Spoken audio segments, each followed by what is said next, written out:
అందరికీ మహాశివరాత్రి శుభాకాంక్షలు.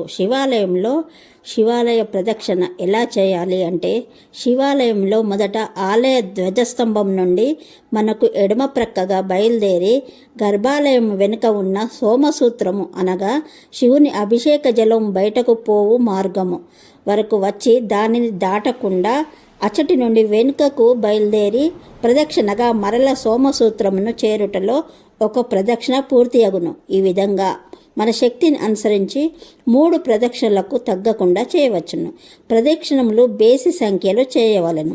యాని కానిచ పాపాన్ని జన్మాంతర కృతానిచ తాని ప్రణశ్యంతి ప్రదక్షిణ పదే పదే పాపోహం పాపకర్మానం పాపాత్మ పాప సంభవం త్రాహి మాం కృపయావదేవ శరణాగత వత్సల అన్యదా శరణం నాస్తి త్వమేవ శరణం మమ తస్మాత్ కారుణ్య భావేన రక్ష మహేశ్వర అంటూ ప్రదక్షిణ చేయవలెను.